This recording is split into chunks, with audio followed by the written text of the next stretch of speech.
On March 1st, 1970, 5 killer whales would be netted in Pedder Bay. Among them was a young, white female killer whale that would receive the name Chimo. A few weeks later, on March 25th, Chimo and her presumed cousin Nootka would be moved to Sealand of the Pacific. She never knew it, but ultimately her mother, who was another one of the captured 5 transient killer whales, would starve to death in Pedder Bay after over 70 days of not eating. Being transient killer whales, Chimo and her family did not associate fish with food. Much like her mother, Chimo had not eaten since her initial capture, and when she arrived at Sealand of the Pacific, she met Haida, who was a resident fish-eating killer whale, and he ultimately would teach both her and Nootka how to eat fish. Haida was the resident star of Sealand of the Pacific, and the girls were brought in as brides for him. Now, sources say that Chimo was around the age of 2 years old at the time of her capture, but the more photos that I look at of her, the more I think that she was more likely around 6 years old. But of course, that is strictly my opinion. But whether she was 2 or 6, she was a juvenile orca and not of breeding age. For the first few months of Chimo's captivity, her, Nootka, and Haida got along well. But soon, the older and more dominant Nootka started to become aggressive with Chimo.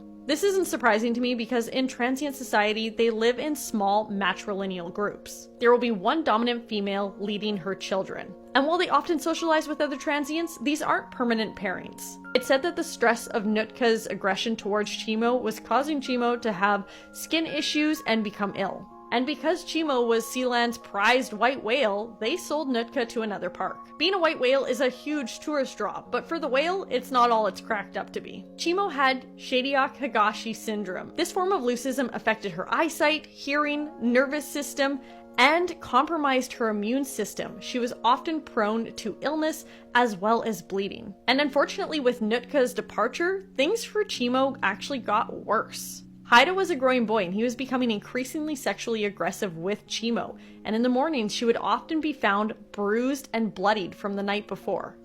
And yet again, Chimo was too young for breeding. Now in the wild, Haida would have had outlets. He would have had other male peers that he could play and explore with until he was a big old male and females would choose to breed with him. On top of this, Chimo would have protection from her mother, but having Haida and Chimo trapped in this pool together, there was nowhere for her to escape to.